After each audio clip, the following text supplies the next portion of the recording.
반갑습니다. 정문성 목사입니다. 하나님의 은혜가 여러분 가운데 또 가정 가운데 가득하기를 간절히 기원합니다. 기도하겠습니다. 은혜로우신 주님 감사합니다. 이 공부해 가는 동안에 우리의 영이 양식으로 충만할 수 있도록 인도하여 주시옵소서. 예수님 이름으로 기도하옵나이다. 아멘.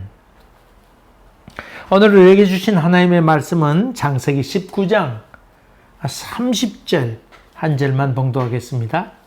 롯이 소알에 거주하기를 두려워하여 두 딸과 함께 소알에서 나와 산에 올라가 거주하되 그 두 딸과 함께 굴에 거주하였더니, 원래는 23절부터 해서 3절까지 봉독해야 되는데 뒷부분 맨 마지막 구절만 봉독했습니다.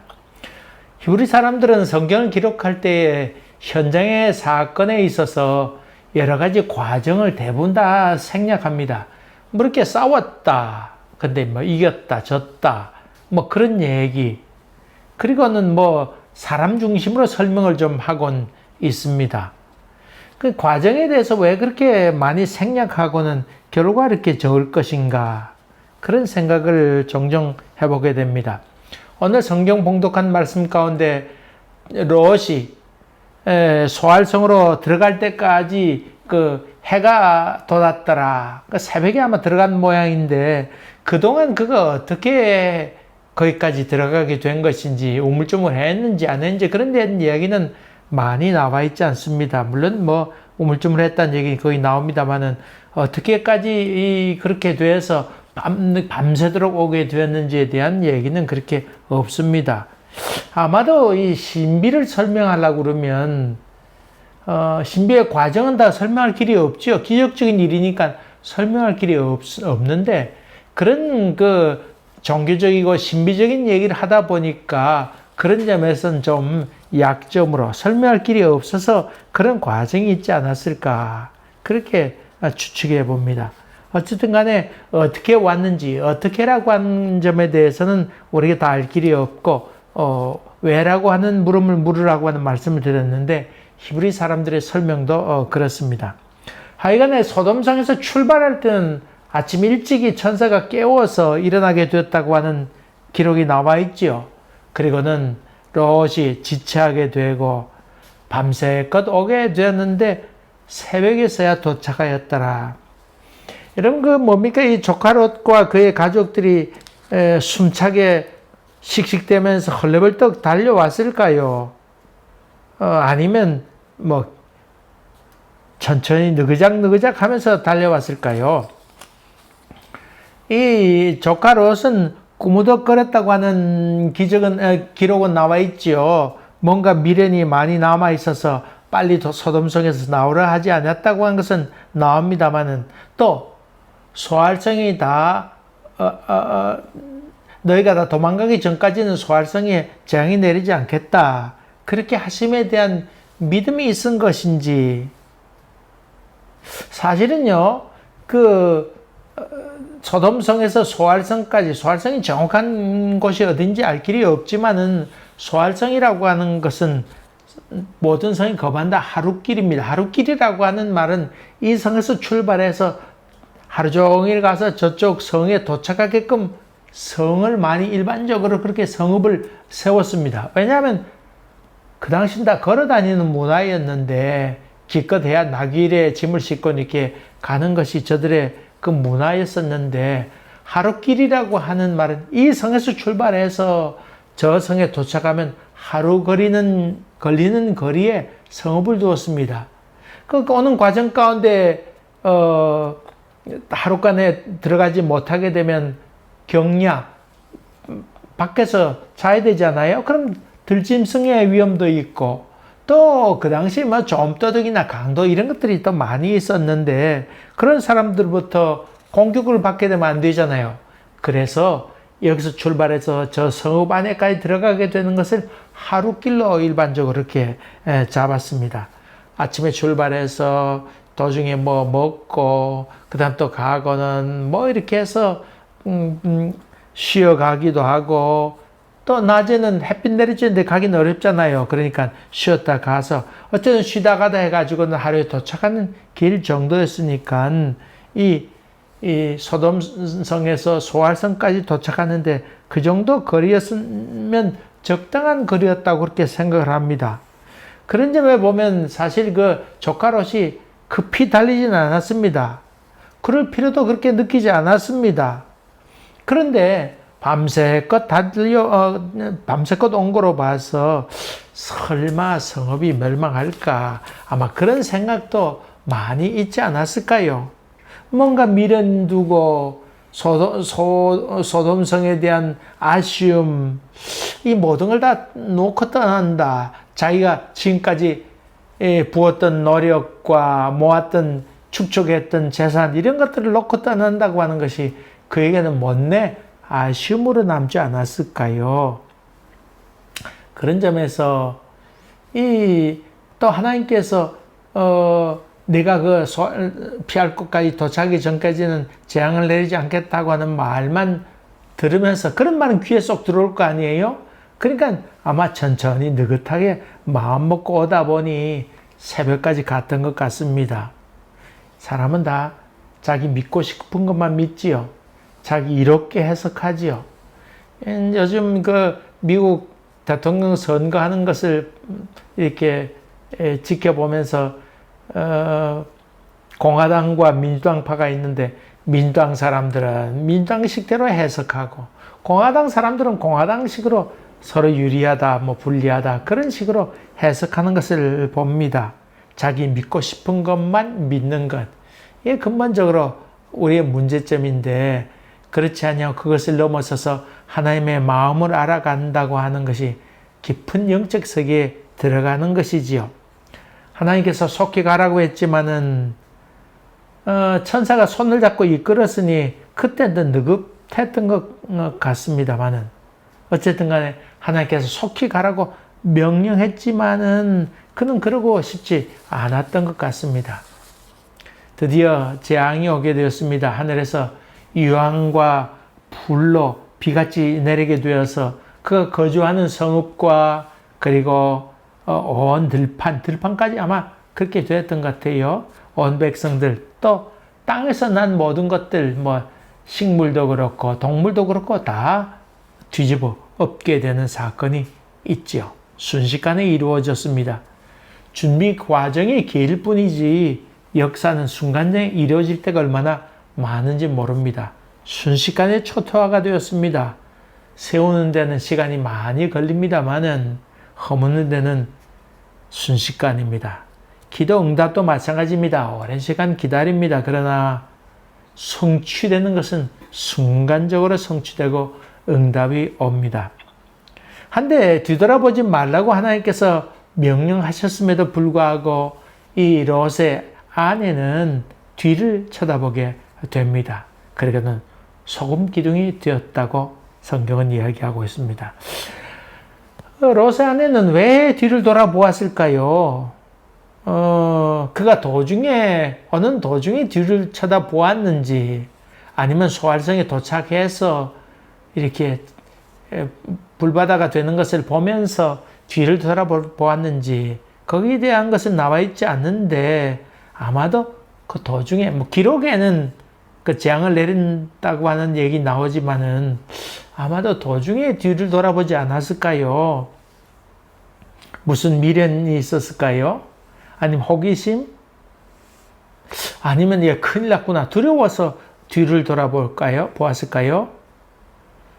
여러분 뒤를 돌아보았는데 그거 좀 호기심이나 아니면 미련이 있어서 좀 뒤를 돌아본다고 해서 소금기둥 생명이 떠나게 되고 소금기둥이 됐다고 하는 것 물론 이야기라고 볼 수 있겠지만은 그러나 그렇게 소금기둥이 될 정도라고 그러면 하나님이 너무 잔혹한 명령을 하는 것 아닐까요? 사람이 궁금하면 뒤를 돌아다 볼 수도 있는 것 아닙니까? 여러분 지난번에 이 창세기 앞부분에 얘기할 때 아담과 이브 사건을 얘기하면서 아담과 이브가 지었던 죄가 우연인가 아닌가 아니면 고의인가 하는 질문을 했지요. 우연인가 아니면 고의적이었나. 사실 그 선악과를 보암직도 하고 먹음직도 해서 그냥 따먹었는데 에덴 동산에서 쫓겨날 정도 같으면 하나님이 너무한 것 아닙니까? 그런 질문을 해드렸지요. 이 소돔성에서 뒤를 쳐다보면 안 된다 하는 말에 대해서 하나님에 대한 깊은 불신 때문이었지 않았나 하는 추측도 해보게 되고, 하나님보다도 죄에 대한 미련, 이런 것들이 더 많지 않았겠어요? 또 안락한 삶에 대해서 안주하려고 하는 깊은 그 죄성, 이런 것도 아니었을까? 어쨌든 간에 왜 하나님은 그런 명령을 하고 또 특별히 롯의 가정의 구원에 대해서 구원하는 중에 그런 조건을 하나님께서 달았을까요? 이런 질문을 남겨두면서 조금 더 들어가 보십시다. 하여간에 소금 기둥이 많이 있는데 사해 바다 근처에 가게 되면 소금 기둥이 많이 있습니다. 그것을 바라보면서 우리가 교훈을 삼아야 될 것도 있습니다. 그가 뒤를 쳐다보아서 갑자기 소금 기둥으로 되었는지, 아니면 죽은 다음에 서서히 소금 기둥이 되었는지, 그렇게 글 쓴 사람인데, 그건 그렇게 의미 있다고 보지 않습니다. 이렇게 되건 어렵게 저렇게 되건 소금 기둥이 되었습니다만은, 어쨌든 이 소돔과 고모라의 재앙을 경험하면서 거기서 이제 볼 수 있었는지 그건 알 길이 없습니다만은 아마 두려움을 느끼지 않았을까요? 두려움을 느꼈던 것 같습니다. 원래 그래 롯은 아예 천사가 저 산으로 가라고, 그렇게 큰 산으로 가라고 그렇게 얘기했지만 거기까지 못 갑니다. 그러면서 소알성으로 가게 되는데, 이 소알성이라고 하는 것은 작다고 하는 의미 아니겠어요? 그래서 가까이, 거리도 너무 먼 건 못 갑니다. 그렇게 해서 곳까지 있게 되는데, 소알성에 불바다가 되는 것을 목격하면서 불꽃이 막 튀는 것도 보았겠지요. 아니면 열기가 거기까지 전달돼 왔든지, 또 원래 아우성 소리 같은 것은 멀리 가잖아요. 소리가 아우성 치는 소리, 또 불비가 쏟아지고 광광 우릉한강 짓모지는 소리, 별소리가 다 나게 되니까 이 롯도 두려워하는 마음이 있었던 것 같습니다. 천사가 함께 한다고 그랬으면 걱정 말아야 됐지만은 그는 두려움 때문에 다시 산으로 가자고 아마 그랬던 것 같습니다. 다들 두려워서 나오지 못하고 거기서 산 깊은 곳에서 동굴 생활을 하게 된 것 같습니다. 특별히 오늘 말씀을 전하려고 하는 부분은 그가 산으로 가게 됐다고 하는 것입니다. 천사가 처음 와서 권고할 때는 맨 처음에 산으로 가자 그러지 않았습니까? 그런데 롯의 간청에 의해서 가까운 성읍으로 소알성으로 가게 되었습니다. 근데 설마 별것 있겠어? 그럴 리가 있겠어? 그런 생각을 가졌던 것 같은데 현실을 목격하게 되자 그는 두려움을 떨게 되고 산으로 가자고 다시 올라가게 됩니다. 처음 천사의 권고대로 산행을 했으면 좋았을 뻔했는데 소알성에 둘렀다가 다시금 큰 높은 산으로 도주하게 됩니다. 하나님이 준비하고 계시해 주신 세계가 가장 안전하고 또 자기에게 제일 맞는 곳이었습니다만은, 또 하나님은 머리털 하나도 다 세시는 하나님이시기 때문에 제일 좋은 것을 준비하시는 분이시고 거기에 맞는 얘기를 하시는 분이셨는데, 자기의 세상 걱정, 자기 잔머리 굴리고 너무 생각이 많고 또 자기 계획에 빠지게 되면 눈을 가리게 됩니다. 결국 이중고생을 한 이후에야 하나님께서 원하는 세계로 들어가게 됩니다. 왜 선택에 그렇게 고민이 많습니까? 우리가 살아가면서 이런 생각, 저런 생각, 계획이 많기 때문에 고민이 많습니다. 종종 교인들로부터 기도 부탁을 받게 되지요. 어디에 가야 될지, 어느 직장에 가야 될지 기도 부탁을 하는 사람을 종종 많이 만나게 됩니다. 이름 있는 기업에 이것도 있고 저기도 있는데 어디로 가야 되겠습니까? 그런 질문을 하는데 사실은 의미 있는 질문은 아닙니다. 의미 있는 기도는 아닙니다. 믿음이 없을 때 어디 가면 좋을까? 인간적으로 머리를 자꾸 싸매서 생각합니다만은 그것 아니고 믿음이 들어오게 되면 어느 곳에 가든지 주님께서 동행해 주실 것입니다. 믿음이 없으면 이기심이 앞서서 욕심이 앞서서 어디 가야 될까? 그것 때문에 안절부절할 때가 많이 있습니다만은 그러나 영적으로 좀 더 깊은 생활을 하게 되면 아이고 주님과 함께 동행해 걸어가면 되지요. 뭐 어디 가면 어떻습니까? 하나님께서 제일 적합한 것을 나에게 주실 줄로 믿습니다. 이런 믿음으로 걷게 됩니다. 사실 기도는 간구도 있고 자기 희망사항도 있습니다만은 그러나 종종 기도는 자기 포기, 자기 내려놓음이기도 합니다. 기도하면서 내가 가졌던 이기적인 계획함, 이기적인 욕심 이런 것들을 하나하나 내려놓는 작업, 그것이 기도이기도 합니다. 그래서 기도할 때, 선택할 때에 하는 방법 중에 하나는 날짜를 정합니다. 언제까지 어떻게 뭐가 하겠습니다. 뭐 이 생각도 하고 저 생각도 많이 합니다. 생각한다고 하는 게 잘못된 것 아닙니다. 너희가 계획할지라도 걸음을 인도하는 분은 그러잖아요. 계획하라 말이죠. 계획할 수 있습니다. 계획할 수 있습니다. 그래서 많은 생각하는 것이 참 필요한 것이지요. 걸음을 계획할지라도. 그래서 많은 생각을 하면서 날짜는 정하세요. 언제까지 결정하겠습니다. 그러면서 그 날짜까지 하나씩 하나씩 정리해 가는 과정도 필요하다고 하는 것입니다. 생각하면서 정리합니다.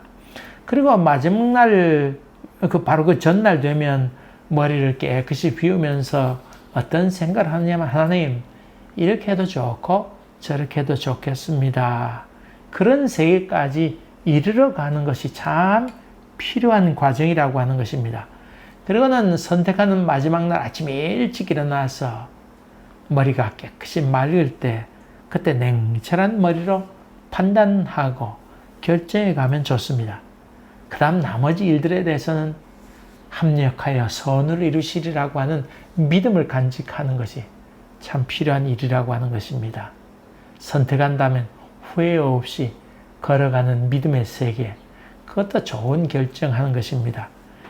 이런저런 잡다한 생각이 많습니다. 그래서 잠 못 이룰 때가 많이 있는데 그런 세계를 넘어서서 내 마음을 다 비워가는 과정, 그런 것도 우리에겐 꼭 필요하다고 하는 것입니다. 그럴 때 걱정, 근심이 다 사라지게 되고 좋은 선택을 하게 된다고 하는 것입니다. 이 롯의 경험을 통해서 우리의 신앙도 어떻게 걸어가야 될지 한 번 더 생각하고 한 번 더 반추해보는 여러분 되셔서 좋은 선택으로 하나님 영광 돌리게 되는 일이 있기를 주의 이름으로 간절히 기원합니다. 기도하겠습니다. 은혜로우신 아버지 하나님, 우리 욕심 부릴 대로 다 부려놓고 그로 말미암아 걱정이 가득 차게 된 다음이라야 그 다음에 하나하나 내려놓는 우둔하고 부족한 저희들입니다. 우리들에게 지혜와 명철 더하여 주셔서 맑은 마음으로 주님께서 원하신 세계가 무엇일까는 간절한 마음으로 주께 더욱더 가까이 가는 저희들도 할 수 있도록 인도하여 주시고 우리의 영안이 다른 것들로 앞을 가리지 않도록 맑은 눈을 더하여 주시옵소서. 예수님 이름으로 기도하옵나이다. 아멘. 대단히 감사합니다. 또 뵙겠습니다.